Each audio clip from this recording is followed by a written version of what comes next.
Ẹ káàbọ̀ sí iléeṣẹ́ wa. Mo kí yín nílé lóko lọ́nà lẹ́yìn odi pé ẹ káalẹ́, ẹ káàsán, ẹ kúrọ̀lẹ́ o. Etí tí ẹ fi ń gbọ́ wa mà nídìí. Bákan náà ojú tẹ́ sì fi ń rí wa náà kò ní fọ́. Láṣẹ Èdùà, ẹ ò mà ní ròhun gbé sọnù bí ò ṣe bí ọmọ. Gbogbo ọmọ Yorùbá. Lọ́wọ́lọ́wọ́ báyìí, ọwọ́ ti padà tẹ Gúnmi. Àṣírí Gúnmi ti tú. Àṣírí Gúnmi ti tú o. Bẹ́ẹ̀ ni, lọ́wọ́lọ́wọ́ báyìí, ǹjẹ́ ẹ ti gbọ́ wípé àṣírí Gúnmi ti tú ló bá bẹ̀rẹ̀ sí ní ká bòtòbòtò. Gẹ́gẹ́ bí gbogbo wa ṣe mọ Gúnmi tó jẹ́ pé Sókótó lòún wà tó ti ń juwọ́, Sókótó ló wà tí ó ti ń ta fà. Kaduna. Bẹ́ẹ̀ ni, gẹ́gẹ́ bá ṣe mọ Gúnmi tẹ́lẹ̀tẹ́lẹ̀ pé ó wà níbẹ̀, Sókótó ni ó ti ń ta fà. Ibẹ̀ ló ti ń ta fà. Ṣẹ́ẹ̀dẹ̀ mọ̀ pé Gúnmi jẹ́ àgbódegbà. Gẹ́gẹ́ bá ṣe mọ̀, Gúnmi jẹ́ àgbódegbà fún àwọn bòkòbòkò àtàwọn agbésùnmọ̀mí tí wọ́n fi ń ṣiṣẹ́ láabi. Ẹ jẹ́ kí n ṣàlàyé iṣẹ́ Gúnmi fún yín. Iṣẹ́ Gúnmi lélẹ́yìí, ọ̀nà tí ó fi gbà jẹ́ àgbódegbà àbí ká sọ pé alátìlẹyìn fún àwọn agbésùnmọ̀mí. Òun lélẹ́yìí o. Ṣé rí ìjọ táwọn agbésùnmọ̀mí tàbí àwọn bòkòbòkò tó bá ti ṣe kà, bóyá ìjọba ti wá ráyè tí wọ́n pé àwọn máa rí sí wọn. Gúnmi á ṣàwá ọ̀nà àlùmọ̀kọ́rọ́ yá yí gbogbo ẹ̀ tó máa fi ba ọ̀rọ̀ náà jẹ́. A wá máa sọ fún ìjọba pé ṣé rí àwọn agbésùnmọ̀mí owó ló nílò. A máa sọ fún wọn pé kí ìjọba gbé owó fún àwọn agbésùnmọ̀mí nítorí wípé tó bá gbé owó fún wọn, ọ̀nà á lè tú.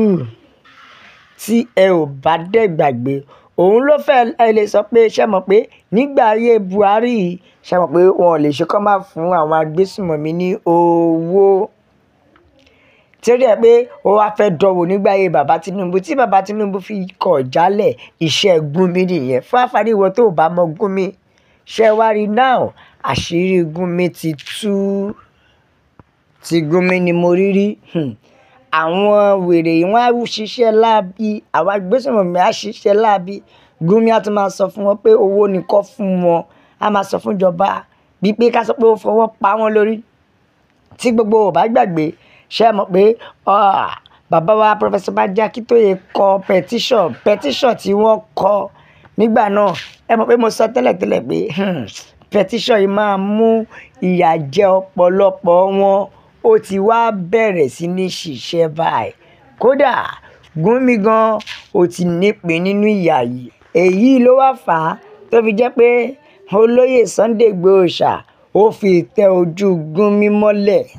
Bẹ́ẹ̀ ni, ó tẹ ojú Gúnmi mọ́lẹ̀ yamayama. Kò tiẹ̀ kí ẹ̀ bó ṣe jẹ́. Ṣé mọ̀ pé tí Gúnmi bá fẹ́ dárúkọ, ó máa ń dárúkọ àwọn ọmọ Yorùbá. A máa fi wá wé àwọn agbésùnmọ̀mí. Tí Gúnmi bá fẹ́ ṣe, a máa compare àwa méjèèjì pọ̀ bíi pé bóyá àjọ jẹ́ ìkan náà. Tí gbogbo wa dẹ̀ mọ̀ pé a kì í ṣe ìkan náà. Tí gbogbo wa mọ̀ pé Yorùbá ò kì í ṣe apààyàn bíi tàwọn ará bí. Tí gbogbo wa sì mọ̀ pé Yorùbá dá yàtọ̀ gédéǹgbé. Tí a ṣe mọ̀ pé Yorùbá dá yàtọ̀ gédéǹgbé, ṣùgbọ́n nítorí wípé àjẹgbodò Gúnmi wẹ́ni kúnra, níṣe ló ń kó Yorùbá mọ́. Now ó ti wá di tí ọmọ Adéyẹmọ sọ fún pé tí kò bá fẹ́ tẹ́ kó kìlọ̀ fún ara rẹ̀ gidigidi. Ẹ wá ní kí ló fà á tí ó fi jẹ́ pé olóyè Sunday Igboho Òòṣà tó fi bínú dìde tán.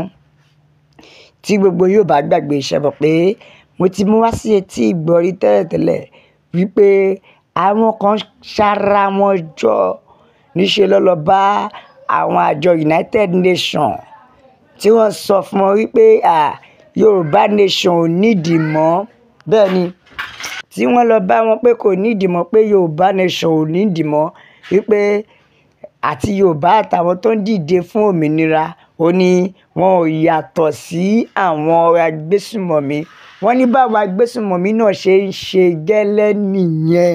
Tó túmọ̀ sí pé ó wá sọ ní sọ wípé Yorùbá o àti agbésùnmọ̀mí o pé gbogbo wọn irú nǹkan táwọn bòkòbòkò ń ṣe náà ni Yorùbá náà ń ṣe. Ẹ gbọ́, èyí ló wá bí ọmọ Adéyẹmọ nínú ló fi mú kó dìde tán tó ṣe ìkìlọ̀kìlọ̀ fún pé láyé ẹ̀ tí ó fi kú ni o kò gbọ́dọ̀ fi wá wéra wa mọ́ nítorí pé a yàtọ̀ síra wa.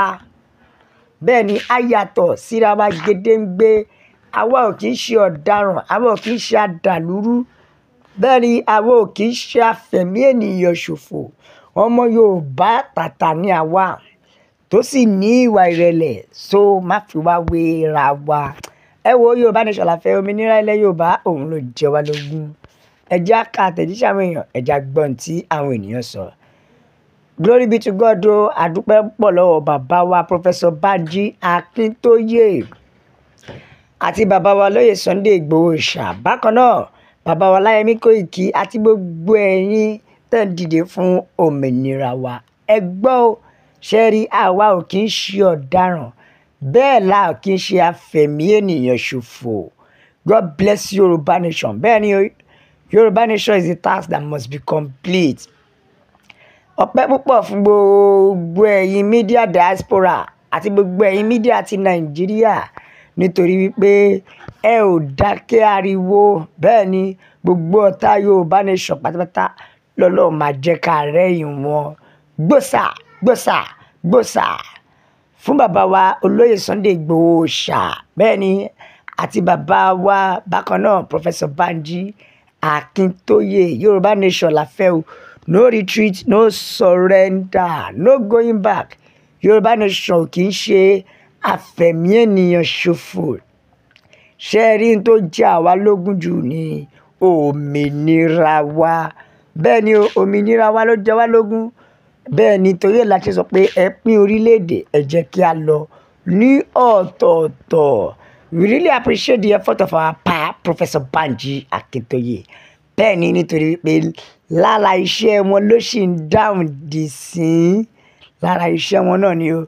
God bless Yorùbá Nation. Bàbá wa olóyè Igboho Òòṣà, ẹ̀yin tí Ọlọ́run gbé ọkọ̀ Yorùbá Nation lé lọ́wọ́, ikú ò ní pa yín o. Àti bàbá wa Professor Banji Akintoye. Yorùbá Nation no going back. Òmìnira ilẹ̀ Yorùbá òun ló jẹ wá lógún. Ẹ̀yin ìyá mi, bàbá mi, torí ẹ̀ la ṣe sọ pé ẹ jẹ́ á sowọ́pọ̀. Bẹ́ẹ̀ ni torí pé tá a bá sowọ́pọ̀ wèrè kan ò ní lè máa pè wá ní afẹ̀míṣòfò. Lọ́wọ́lọ́wọ́ báyìí ẹ bá wa like, ẹ share, ẹ subscribe, ẹ tẹ̀ sójú ẹ̀. Ẹ jẹ́ ìyá mi yẹn lọ́tí lẹ́sìn pé Yorùbá Nation ni o.